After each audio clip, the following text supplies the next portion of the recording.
So, I'm trying not to be discouraged by the amount of technical problems I'm experiencing in my first month of broadcasting Stories That Work.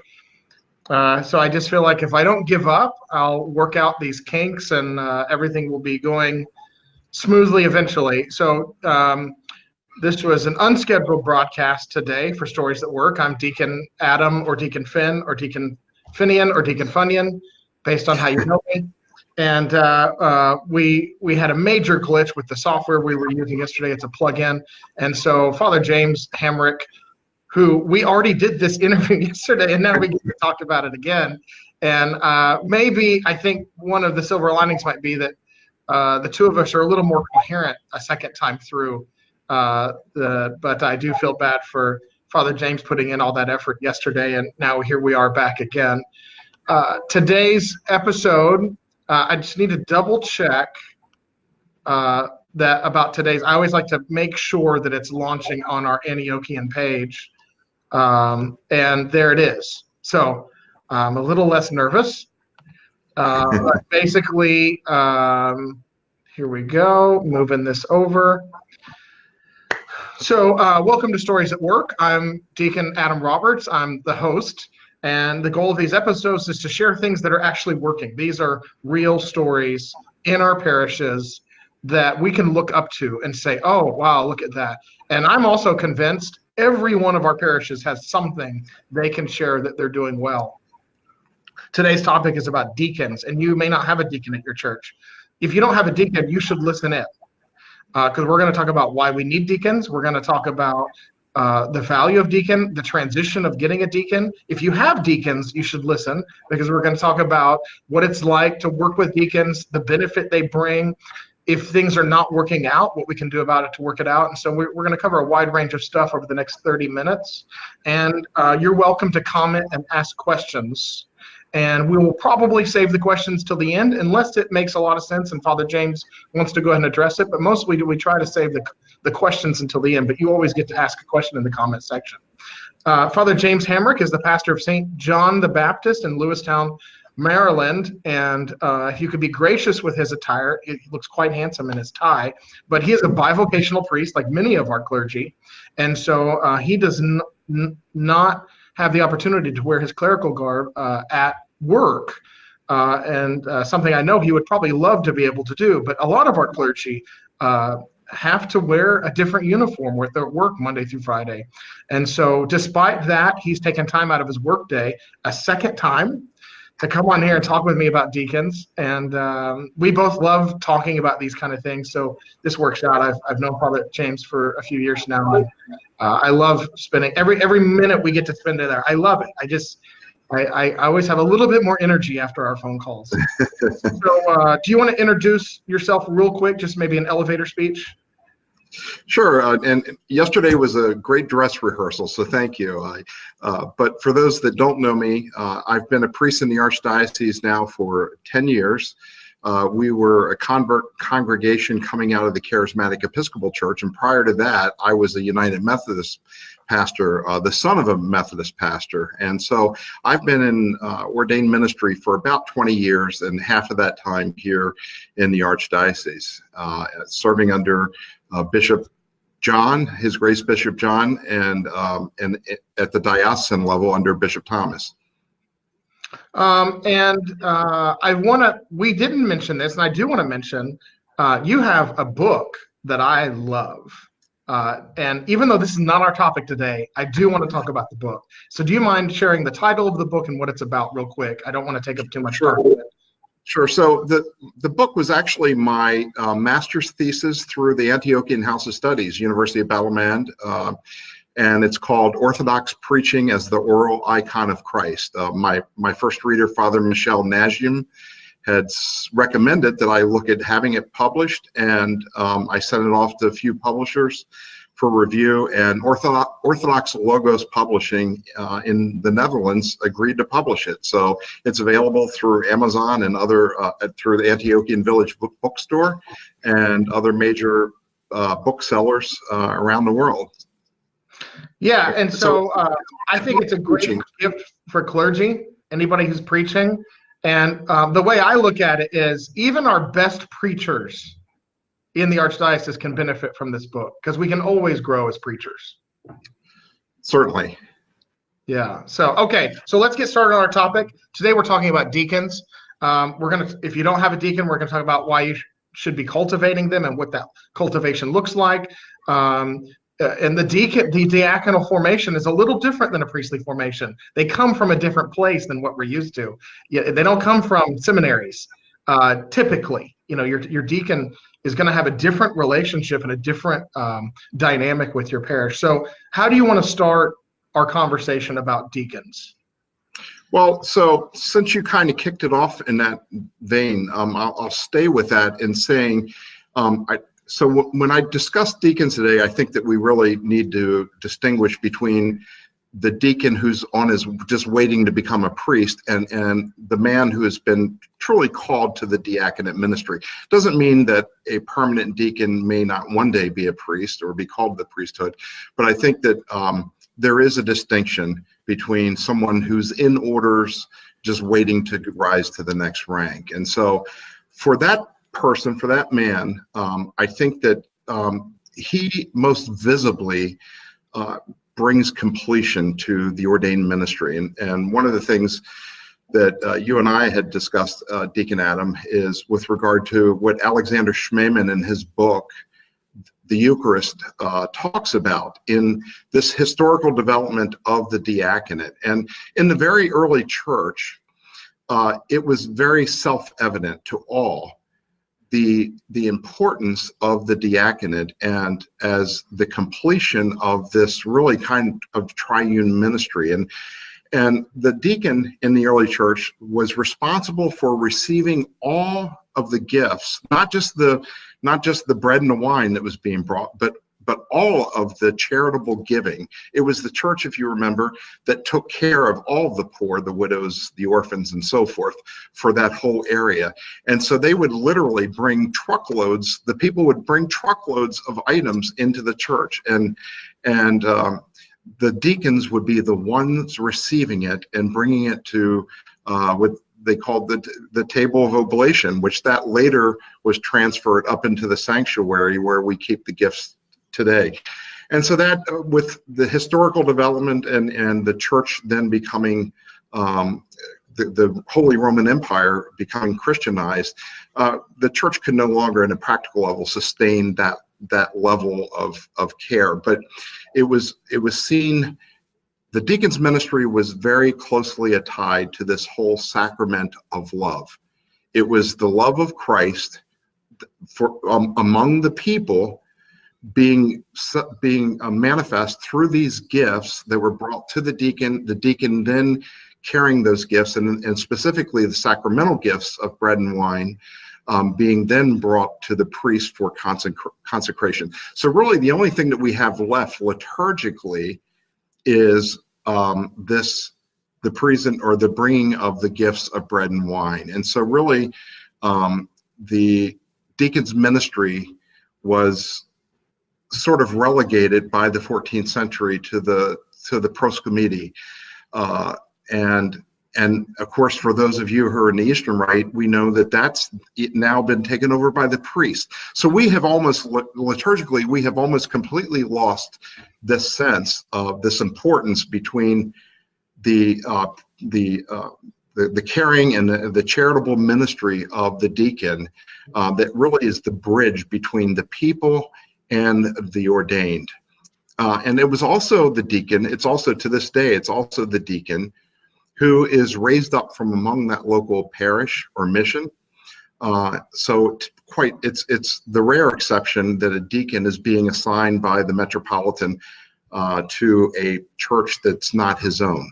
And so there's this very organic connection with the raising up of that man from that congregation, from that local congregation, to being vested, ordained, and serving in that role. And so he literally is this medium between the larger ministry of the people and the ordained priest and bishop. And of course, then there's also the completion of of what I believe that God had intended, and that the church teaches, that even in the Old Covenant ministry, there was a trinity of men who were raised up.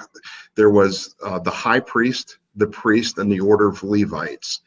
And this prefigured, of course, was consistent with the triune nature of God himself, but also prefigured what would eventually become the trinity, if you will, of ordained ministry: bishop, priest, and deacon. And so the church still maintains an association of the Levite ministry. The Levites, if you remember, in the Old Covenant, they, like the deacons of the New Covenant, would be the ones to receive the offerings, the sacrifices at the doors of the temple or at the tent of meeting. And so there was the transfer from the people of those gifts to the priest, who would then, of course, within the New Covenant, within the church, the new Israel, the ultimate expression of Christ's love being manifest is in the Eucharist itself. So this is really an important reason why Schmemann understandably points out that there really is not the fulfillment or the completion of ministry, of ordained ministry, without a deacon. And so we've lost this largely in terms of our cultural developments as well as liturgical developments, where that has been lost. Yeah, and I think it's important to point out, I mean, not every church is able to have a deacon at all times. We go through seasons. But if we're looking for the fullest expression, if we're looking for the intention behind it, that should be our goal. And I think that segues into every one of our parishes is in one of three categories right now. They're either, parishes are always changing. You may not see it, and it might be slow, but our churches are always changing. And so they're doing one of three things. They're either heading towards clericalism, where the priest is in charge of too much, or they're heading towards congregationalism, where the congregation is in charge too much, or they're heading on the straight and narrow. All three of them are dynamic paths. They're not static places. And the diaconate can actually help us stay on that straight and narrow path. So do you mind talking about a little bit how the deacon assists in this ministry? Oh, absolutely. So just as I've mentioned already, so the deacon of the major orders of ministry, bishop, priest, and deacon, the deacon very clearly is the one who is closest to the people. He is a part of the clergy, and yet he's raised up from among the people. And as I said already, he really mediates this whole, the greater ministry of the church in this work in sacramentalizing, if you will, Christ's love. And so the deacon becomes, because that man for the most part has been raised up among those people, becomes representative of the people inside the area of the altar. But in terms of the larger administration of the church, I believe that there is the tendency, especially in the hierarchical church that Orthodoxy, the Holy Orthodox Church is, that we all know and understand that, first of all, it's Christ's church, but it's Christ's church that is being visibly manifest in the bishop, or the archbishop in our case, Metropolitan Joseph. So St. John the Baptist Orthodox Church in Lewistown is not my church. It's really the bishop's church, and as a representation of being Christ's church. But in the hierarchy, we often, and there become, without a deacon, I believe that we lose sight of the fact that there is a whole church beyond just the ordained clergy. And so there is the tendency for us as priests, under the authority of the bishop, to rule the church. And in ruling the church, and most of us tend to have strong personalities anyways of leadership. I think many of us are raised up because of our gifts of leadership. But with the strong personalities can also come sort of a heavy-handedness and this notion that I'm in charge, and so there becomes a separation between the people and the clergy. One of the things I used as a metaphor is that a lot of priests, we spend a lot of years in pastoral ministry where we're the sole ordained man there in the parish, and that was my case for 8 years. However, and so we get comfortable. I liken it to being a bachelor. But then suddenly we've got this guy who has been raised up and is in holy orders with us, and ministry, partnership and ministry. And of course, while we are not of the same rank, there's still an adjustment that has to happen. And so it's like transitioning from that bachelor life that we've gotten comfortable with to married life. But we finally realized that even though in married life we've got, now we've got two people that have to work together. But there's, in the same way that marriage brings fulfillment, so having a deacon, I believe, brings fulfillment. In my case, with Deacon Stephen Kerr, Deacon Stephen and I had known each other for many years. So it was a situation in which, in fact, while he's 15 years younger than I am, he's the same age as my baby brother Jonathan, who's also one of my parishioners.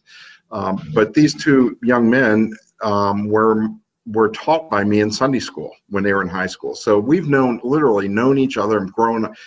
My younger brother Jonathan and Steve have grown up together, but Steve has been with me and was an integral part of our journey into Holy Orthodoxy. And so I knew that he was going to be an important role. He was important in helping me in bringing those other people into the church. And so it was for 8 years about that.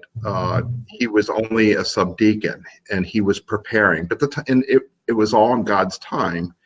And finally, at the end of 2016, that marriage, if you will, happened, and His Grace Bishop John ordained subdeacon Stephen to become Deacon Stephen Kerr. And so that was, for me, that was a wonderful celebration, because I knew that we now were able to be more of a team in ministry.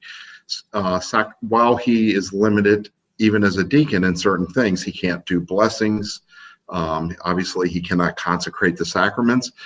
But I knew that I had help now, and that help went from preaching to teaching ministries, which Deacon Stephen is remarkable in putting together lectures and so forth, to visitations, taking the sick and shut-in the Eucharist on a monthly basis.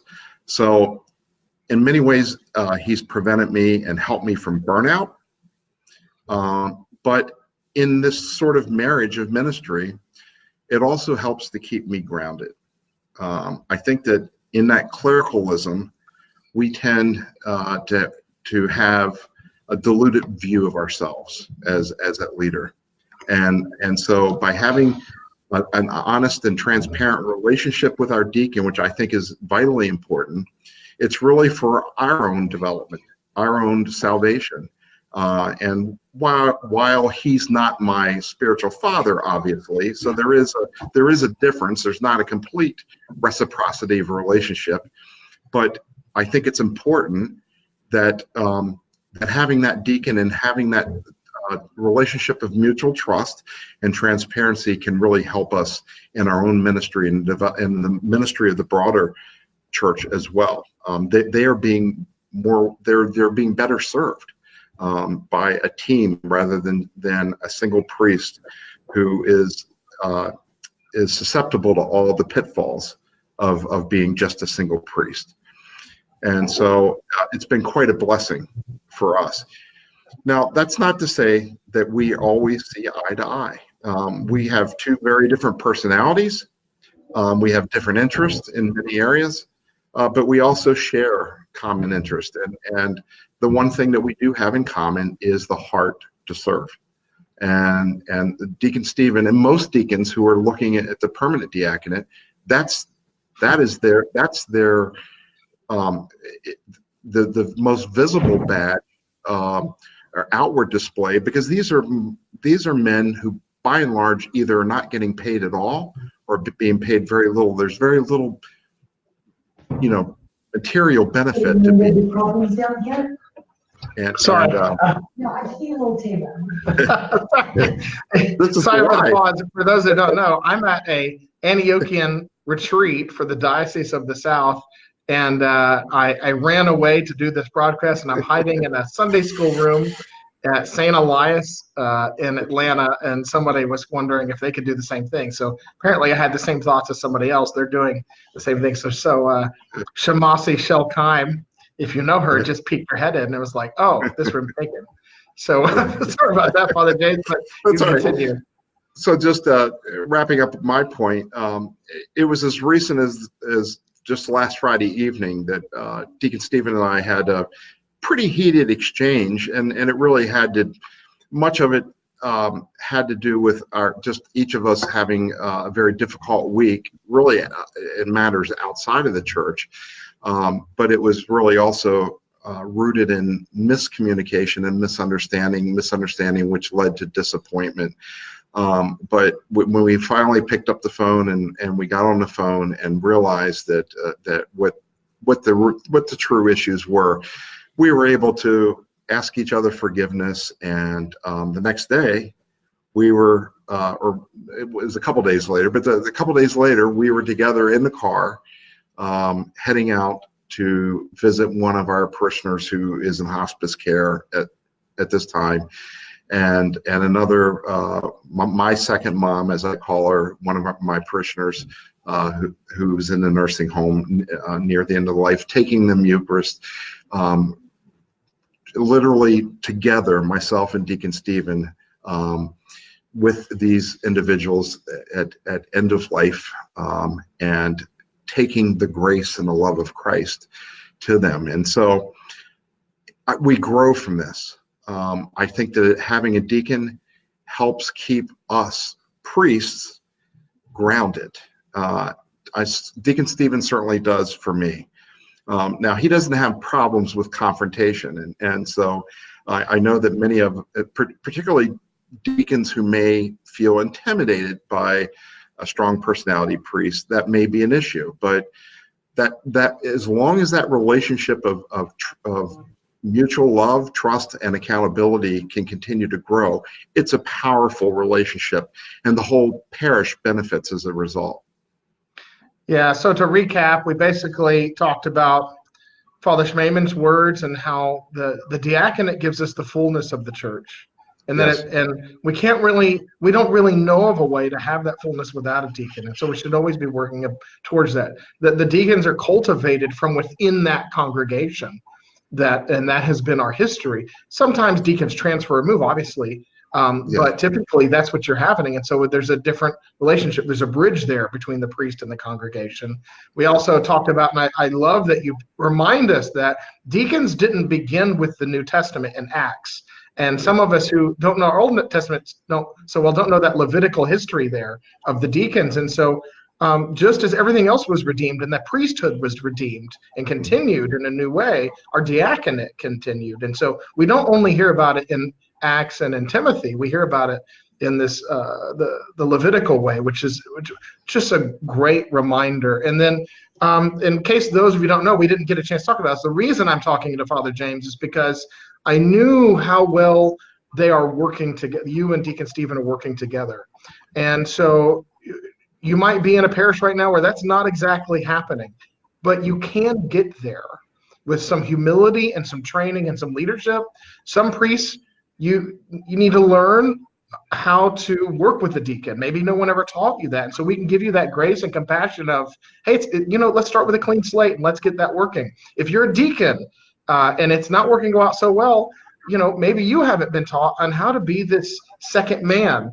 And you're not in charge, you're the second man, and it's completely different. You're not there as the mouthpiece of the people.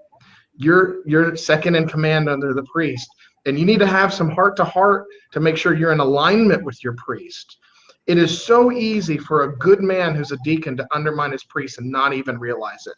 He doesn't know. He's just trying to be helpful and do some good things. So we've covered all of these different topics that I know that you guys have gone through. And so if you watched the last broadcast we did and then it crashed and we rebooted with this one and kept the conversation going, you'll hear everything that we just talked about. But I wanted you to know that the reason I'm interviewing Father James is because I'm convinced that right now you and Deacon Stephen are living this out and experience the fullness of that triune ministry. And I'm so thankful to know that is happening. I put a link down below this for your website, stjohnbaptistorthodox.org.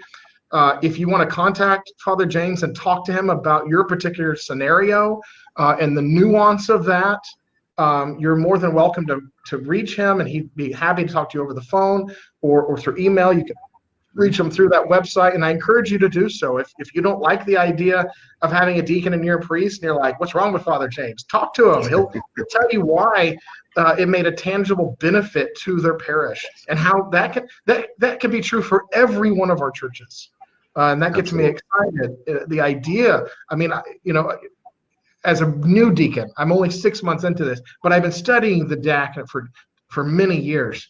And my dream is to eventually see 2 healthy, meaningful deacons in every one of our parishes that are fleshing out the ministry of the priest and there as his seconds. And when that happens, it's amazing, the synergy. They're now doing the work of many men. And so when there's a deacon and a priest, it's like there's 3 of them. It's not just, it just expands exponentially. It's wonderful. Father James, thank you so much. I've taken up a lot of your time at this point, but I wanted to recap for anybody who was watching and maybe missed some of what we talked about before the broadcast crash. So thanks again. Do you want to give just a couple parting words? I just, if you don't have a deacon, contact me, and you certainly, I can give you some tips. But yeah, it'll make all the difference in the world to your ministry. And if you don't have a deacon, that means you get to cultivate that person. That's right. Train him and bring him up. We could do a whole nother broadcast on that. Yeah, we could. Okay, thank you so much. The link's down below if you want to. And I'm going to add, as soon as the broadcast ends, we talked about Father James's book on preaching in the first episode. I'll add a link to that as well, because that's a must read for anybody that's ever going near the pulpit and preaching. It's a must read. It's such a good reminder of what preaching is in our faith. So thanks again. Thank you, Deacon Adam. Thank you.